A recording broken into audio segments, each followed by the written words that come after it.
ওম শান্তি। আজি 1-3-2025 বৰ্ষৰ প্ৰাতঃ মুৰলী। ওম শান্তি। বাপ দাদা মধুবন। আজি বাবাই কৈছে, মৰমৰ সন্তানসকল, প্ৰীতি আৰু অপ্ৰীতি এয়া প্ৰবৃত্তি মাৰ্গৰ শব্দ। এতিয়া তোমালোকৰ প্ৰীতি এজন পিতাৰ প্ৰতি গঢ়ি উঠিছে।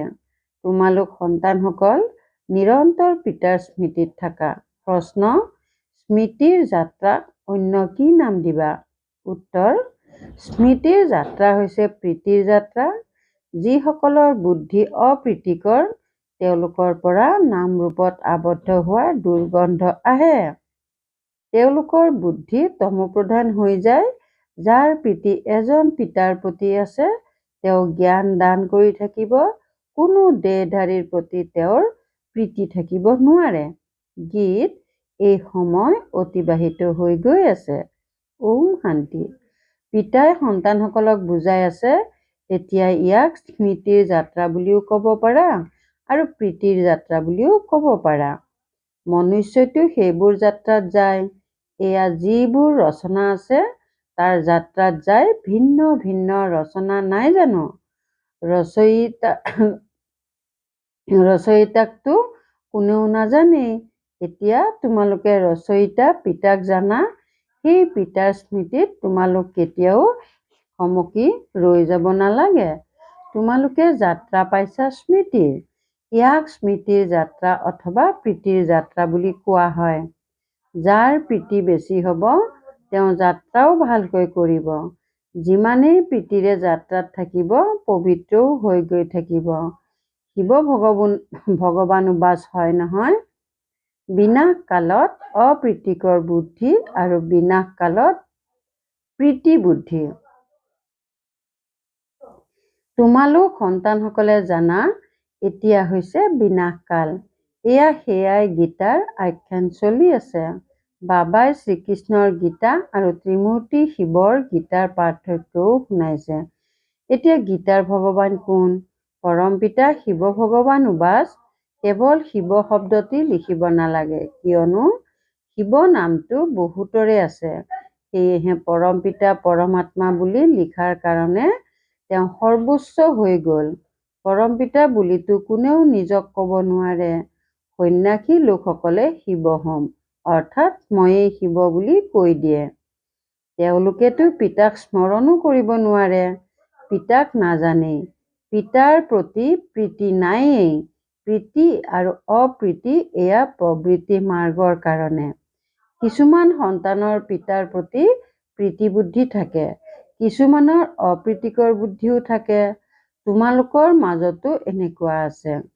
পিতাৰ প্ৰতি প্ৰীতি তেওঁৰ আছে, যি পিতাৰ সেৱাত তৎপৰ হৈ আছে। পিতাৰ বাহিৰে অন্য কাৰো প্ৰতি প্ৰীতি থাকিব নোৱাৰে। শিৱ বাবাকহে কয়, বাবা, আমিতো আপোনাৰহে সহায়কাৰী হওঁ। ইয়াত ব্ৰহ্মাৰ কথাই নাই। শিৱ বাবাৰ প্ৰতি যিসকল আত্মাৰ প্ৰীতি থাকিব, তেওঁলোক নিশ্চয় সহায়কাৰী হ'ব। শিৱ বাবাৰ লগত তেওঁলোকে সেৱা কৰি থাকিব। প্ৰীতি নাথাকিলে তাৰ মানে অপ্ৰীতিকৰ হৈ যায়। অপ্ৰীতিকৰ বুদ্ধিৰ বিনাশ হৈ যায়। যাৰ পিতাৰ প্ৰতি প্ৰীতি থাকিব, তেওঁ সহায়কাৰীও হ'ব। যিমান প্ৰীতি সিমান সেৱাত সহায়কাৰী হ'ব। স্মৰণেই যদি নকৰে, তেন্তে প্ৰীতি নাই। তেতিয়া দেহধাৰী সকলৰ প্ৰতি প্ৰীতি গঢ়ি উঠে। মনুষ্যই মনুষ্যক নিজৰ সোঁৱৰণত বস্তুও দিয়ে নহয়। দিওঁতাজন নিশ্চয় স্মৃতিলৈ আহে। এতিয়া তোমালোক সন্তানসকলক পিতাই অবিনাশী জ্ঞান ৰত্ন উপহাৰ দিয়ে, যাৰ দ্বাৰা তোমালোকে বাদশ্বাহী লাভ কৰা। যদি অবিনাশী জ্ঞান ৰত্ন দান কৰে, তেন্তে প্ৰীতি বুদ্ধিৰ হয়। জানে যে বাবা সকলোৰে কল্যাণ কৰিবলৈ আহিছে, আমিও সহায়কাৰী হ'ব লাগে। এনেকুৱা প্ৰীতি বুদ্ধিৰ সকল বিজয়ী হয়। যিসকলে স্মৰণেই নকৰে, তেওঁলোক প্ৰীতি বুদ্ধিৰ নহয়। পিতাৰ প্ৰতি প্ৰীতি থাকিলে, স্মৃতিত থাকিলে, তেতিয়া বিকৰ্ম বিনাশ হ'ব আৰু অন্যকো কল্যাণৰ ৰাস্তা দেখুৱাব। তোমালোকে ব্ৰাহ্মণ সন্তানসকলৰ ক্ষেত্ৰতো সকলো প্ৰীতি আৰু অপ্ৰীতিৰ ওপৰতেই নিৰ্ভৰ কৰে। যদি পিতাক বহুত স্মৰণ কৰে তেন্তে প্ৰীতি আছে। পিতাই কয়, মোক নিৰন্তৰ স্মৰণ কৰা, মোৰ সহায়কাৰী হোৱা। ৰচনাৰ একমাত্ৰ ৰচয়িতা পিতাৰহে স্মৃতি থাকিব লাগে, কোনো ৰচনাক স্মৰণ কৰিব নালাগে। জগতততো ৰচয়িতাক কোনেও নাজানেই আৰু স্মৰণো নকৰে। সন্ন্যাসী লোকসকলেও ব্ৰহ্মক স্মৰণ কৰে, সেয়াও ৰচনা হৈ গ'ল। ৰচয়িতাটো সকলোৰে এজনেই, আৰু যিবোৰ বস্তু এই দুচকুৰে দেখা পোৱা সেই সকলোবোৰটো হৈছে ৰচনা।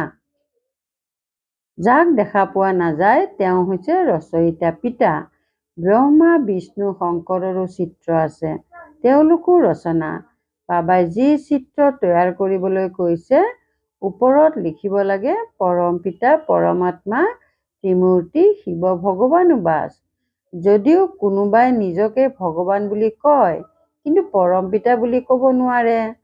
তোমালোকৰ বুদ্ধিযোগ হৈছে শিৱ বাবাৰ লগত, শৰীৰৰ লগত নহয়। পিতাই বুজাইছে, নিজক অশৰীৰী আত্মা বুলি বুজি মোক পিতাক স্মৰণ কৰা। প্ৰীতি আৰু অপ্ৰীতি গোটেইখিনি সেৱাৰ ওপৰত নিৰ্ভৰ কৰে। প্ৰীতি ভাল হ'লে তেন্তে পিতাৰ সেৱাও ভালকৈ কৰিব, তেতিয়া বিজয়ন্তী বুলি কোৱা হ'ব। যদি প্ৰীতি নাই তেন্তে সেৱাও নহ'ব, তেতিয়া পদো কম হ'ব। কম পদ পোৱা মানে নিজৰ উচ্চ পদ নাশ কৰা। বিনাশটো সকলোৰে হয়েই, কিন্তু এয়া বিশেষভাৱে প্ৰীতি আৰু অপ্ৰীতিৰ কথা। ৰচয়িতা পিতাটো এজনেই, তেওঁকেই শিৱ পৰমাত্মাই নমঃ বুলি কয়। শিৱ জয়ন্তীও পালন কৰে, শংকৰ জয়ন্তী কেতিয়াও শুনা নাই। প্ৰজাপিতা ব্ৰহ্মাৰ নামো প্ৰসিদ্ধ। বিষ্ণুৰ জয়ন্তী পালন নকৰে, শ্ৰীকৃষ্ণৰ পালন কৰে, এয়াও কোনেও নাজানে। শ্ৰীকৃষ্ণ আৰু বিষ্ণুৰ মাজত কি পাৰ্থক্য আছে? মনুষ্যৰ হৈছে বিনাশ কালত অপ্ৰীতিকৰ বুদ্ধি, গতিকে তোমালোকৰ মাজতো প্ৰীতি আৰু অপ্ৰীতিকৰ বুদ্ধি আছে নহয়। পিতাই কয়, তোমালোকৰ এই আত্মিক বেপাৰটো বহুত ভাল। পুৱা আৰু গধূলি এই সেৱাত লাগি যোৱা। গধূলি 6 বজাৰ পৰা 7 বজালৈ এই সময়খিনি ভাল বুলি কয়। সৎসংগ আদিও গধূলি আৰু পুৱা কৰে। ৰাতিটো বায়ুমণ্ডল বেয়া হৈ যায়, ৰাতি আত্মা স্বয়ং শান্তিত গুচি যায়, যাক টোপনি বুলি কয়। পুনৰ পুৱা জাগি উঠে। এনেকৈ কয়ো যে, হে মোৰ মন, প্ৰভাতৰ সময়ত ৰামক স্মৰণ কৰা। এতিয়া পিতাই সন্তানসকলক বুজায়, মোক পিতাক স্মৰণ কৰা। শিৱ বাবা যেতিয়া শৰীৰত প্ৰৱেশ কৰে তেতিয়াহে কয় যে মোক স্মৰণ কৰা, তেতিয়া বিকৰ্ম বিনাশ হৈ যাব। তোমালোক সন্তানসকলে জানা আমি কিমান পিতাক স্মৰণ কৰোঁ আৰু আত্মিক সেৱা কৰোঁ। সকলোকে এইটোৱেই পৰিচয় দিব লাগে, নিজক আত্মা বুলি বুজি পিতাক স্মৰণ কৰা, তেতিয়া আপুনি তমোপ্ৰধানৰ পৰা সতোপ্ৰধান হৈ যাব। খাদ অৰ্থাৎ বিকাৰৰ লেপ আঁতৰি যাব। প্ৰীতি বুদ্ধিৰ ক্ষেত্ৰতো শতাংশৰ হিচাপ আছে। যদি পিতাৰ প্ৰতি প্ৰীতি নাই তেন্তে নিশ্চয় নিজৰ দেহৰ প্ৰতি প্ৰীতি আছে বা মিত্ৰ সম্বন্ধীয় আদিৰ প্ৰতি প্ৰীতি আছে। পিতাৰ প্ৰতি প্ৰীতি থাকিলে সেৱাত লাগি যাব। যদি পিতাৰ প্ৰতি প্ৰীতি নাই তেন্তে সেৱাতো মনোনিৱেশ নকৰিব। কাৰোবাক কেৱল উল্ফ অৰ্থাৎ পৰমাত্মা আৰু বে অৰ্থাৎ বাদশ্বাহীৰ ৰহস্য বুজোৱাটো বহুতেই সহজ। হে ভগৱান, হে পৰমাত্মা বুলি কৈ স্মৰণ কৰে, কিন্তু তেওঁক একেবাৰেই নাজানে। বাবাই বুজাইছে যে প্ৰতিখন চিত্ৰৰ ওপৰত পৰম পিতা ত্ৰিমূৰ্তি শিৱ ভগৱান উবাচ বুলি নিশ্চয় লিখিব লাগে, তেতিয়া কোনেও একো ক'ব নোৱাৰিব। এতিয়া তোমালোক সন্তানসকলেতো নিজৰ পুলি ৰোপণ কৰি আছা, সকলোকে ৰাস্তা দেখুওৱা, তেতিয়া আহি পিতাৰ পৰা উত্তৰাধিকাৰ ল'ব। পিতাক নাজানে, সেয়েহে প্ৰীতি বুদ্ধি নাই। পাপ বাঢ়ি বাঢ়ি একদম তমোপ্ৰধান হৈ গৈছে। পিতাৰ প্ৰতি প্ৰীতি তেওঁৰ থাকিব যিয়ে বহুত স্মৰণ কৰিব, তেওঁৰহে সোণালী যোগী বুদ্ধি হ'ব। যদি অন্যফালে বুদ্ধি ঘূৰি ফুৰে তেন্তে তমোপ্ৰধান হৈ থাকিব। যদিও সন্মুখত বহি আছে তথাপিও প্ৰীতি বুদ্ধিৰ বুলি কোৱা নহ'ব, কিয়নো স্মৰণেই নকৰে। প্ৰীতিবুদ্ধিৰ চিন হৈছে স্মৃতি। তেওঁ ধাৰণা কৰিব, অন্যৰ ওপৰতো দয়া কৰি থাকিব যে পিতাক স্মৰণ কৰক, তেতিয়া আপুনি পাৱন হৈ যাব। এয়া যিকোনো লোককে বুজোৱা বহুত সহজ। পিতাই স্বৰ্গৰ বাদশ্বাহীৰ উত্তৰাধিকাৰ সন্তানসকলকহে দিয়ে। নিশ্চয় শিৱ বাবা আহিছিল, সেইকাৰণেতো শিৱ জয়ন্তী পালন কৰে। শ্ৰীকৃষ্ণ, ৰাম আদি সকলো হৈ গৈছে, সেইকাৰণেতো পালন কৰি আহিছে। শিৱ বাবাকো স্মৰণ কৰে, কিয়নো তেওঁ আহি সন্তানসকলক বিশ্বৰ বাদশ্বাহী দিয়ে। নতুন কোনোবাই এই কথাবোৰ বুজিব নোৱাৰিব। ভগৱান কেনেকৈ আহি উত্তৰাধিকাৰ দিয়ে? একেবাৰে পাথৰ বুদ্ধিৰ, স্মৰণ কৰাৰ বুদ্ধি নাই। পিতাই নিজেই কয়, তোমালোক হৈছা আধা কল্পৰ প্ৰেয়সী, মই এতিয়া আহিছোঁ। ভক্তিমাৰ্গত তোমালোকে কিমান হাবাথুৰি খোৱা, কিন্তু ভগৱানকতো কোনেও পোৱা নাই। এতিয়া তোমালোক সন্তানসকলে বুজি পাইছা, পিতা ভাৰতলৈকে আহিছিল আৰু জীৱন মুক্তিৰ ৰাস্তা দেখুৱাইছিল। শ্ৰীকৃষ্ণইতো এই ৰাস্তা নেদেখুৱায়। ভগৱানৰ প্ৰতি প্ৰীতি কেনেকৈ গঢ়ি উঠিব, সেয়া ভাৰতবাসীকহে পিতা আহি শিকায়। আহেও ভাৰতলৈকে, শিৱ জয়ন্তী পালন কৰে। তোমালোক সন্তানসকলে জানা, উচ্চতকৈ উচ্চ হৈছেই ভগৱান, তেওঁৰ নাম হৈছে শিৱ। সেয়েহে তোমালোকে লিখা শিৱ জয়ন্তীহে হীৰাতুল্য, বাকী সকলো জয়ন্তী হৈছে কৰিতুল্য। এনেকৈ লিখিলে বিতুষ্ট হৈ যায়। সেয়েহে প্ৰতিখন চিত্ৰত শিৱ ভগৱানুবাচ লিখা থাকিলে তোমালোক নিৰাপদে থাকিবা। কোনো সন্তানে পুৰা বুজি নাপায়, সেয়েহে বিতুষ্ট হৈ যায়। মায়াৰ গ্ৰহচাৰীয়ে প্ৰথম প্ৰহাৰ বুদ্ধিতেই কৰে। পিতাৰ পৰাই বুদ্ধিযোগ আঁতৰাই দিয়ে, যাৰ কাৰণে একদম ওপৰৰ পৰা তললৈ খহি পৰে। দেহধাৰীৰ প্ৰতি বুদ্ধিযোগ আবদ্ধ হৈ যায়, গতিকে পিতাৰ পৰা অপ্ৰীতিকৰ হৈ নগল জানো? তোমালোকে প্ৰীতি ৰাখিব লাগে এজন বিচিত্ৰ বিদেহী পিতাৰ প্ৰতি। দেহধাৰীৰ প্ৰতি প্ৰীতি ৰখাটো হানিকাৰক। বুদ্ধি ওপৰৰ পৰা ছিঙি গলে একদম তলত খহি পৰে। যদিও এইখন অনাদি পূৰ্ব নিৰ্ধাৰিত ড্ৰামা, তথাপিও নিশ্চয় বুজাব নহয়। অপ্ৰীতিকৰ বুদ্ধিৰ পৰা যেন দুৰ্গন্ধ আহে, নাম ৰূপত আবদ্ধ হোৱাৰ। নহলেতো সেৱাত লাগি যাব লাগে। বাবাই কালিও ভালদৰে বুজাইছিল, মুখ্য কথাই হৈছে গীতাৰ ভগৱান কোন। ইয়াতেই তোমালোকৰ বিজয় হব লাগে।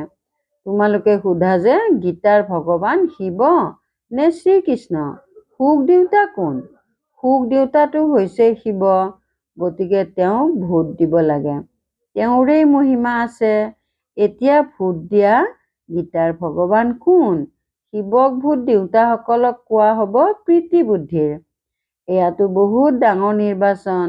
এই সকলোবোৰ যুক্তি আৰু তেওঁৰ বুদ্ধিত আহিব, যিয়ে গোটেই দিন বিচাৰ সাগৰ মন্থন কৰি থাকিব।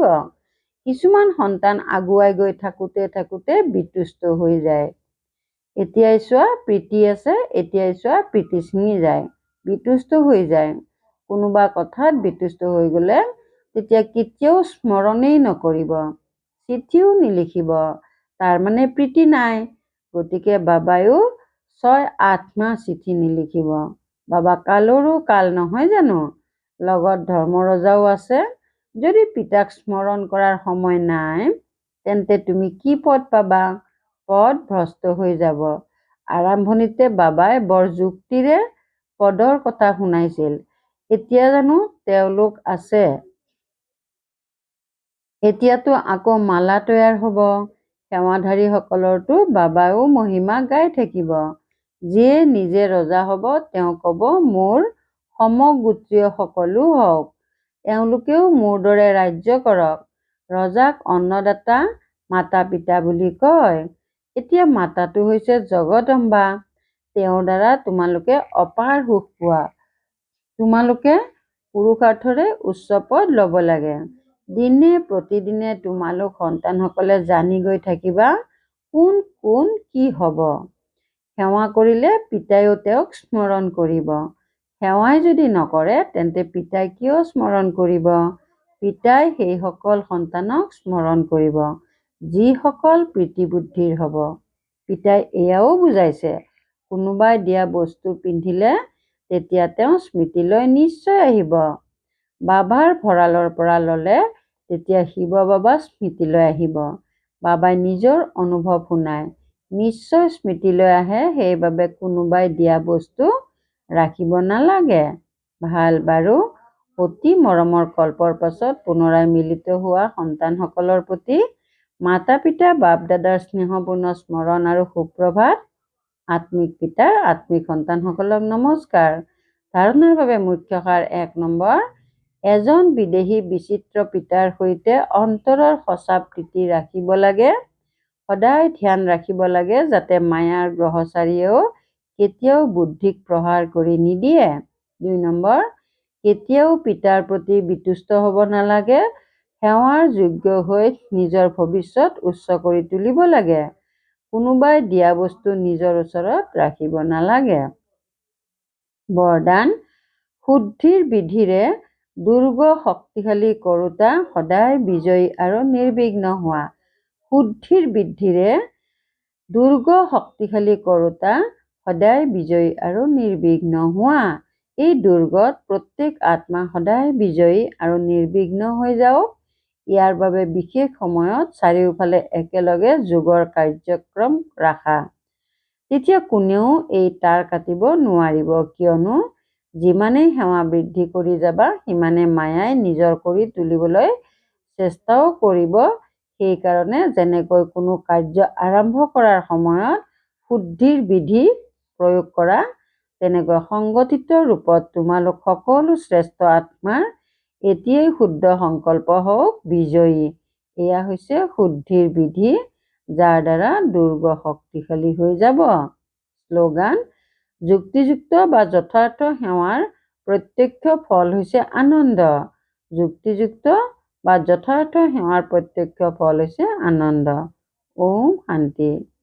সত্যতা আৰু সভ্যতা ৰূপী সংস্কৃতি ধাৰণ কৰিবলৈ আজিৰ অব্যক্ত সংকেত। ব্ৰাহ্মণ জীৱনত 1 নম্বৰ সংস্কৃতি হৈছে সত্যতা আৰু সভ্যতা। গতিকে প্ৰত্যেকৰে চেহেৰা আৰু চলনত এই ব্ৰাহ্মণ সংস্কৃতি প্ৰত্যক্ষ হওক। প্ৰত্যেক ব্ৰাহ্মণ হৰ্ষিত মুখেৰে প্ৰত্যেকৰে সম্পৰ্কত আহক। কোনোবাই যেনেকুৱাই নহওক, তোমালোকে নিজৰ এই সংস্কৃতি কেতিয়াও নেৰিবা। তেতিয়া সহজে পৰমাত্মা প্ৰত্যক্ষতাৰ নিমিত্ত হৈ যাবা। ওম শান্তি।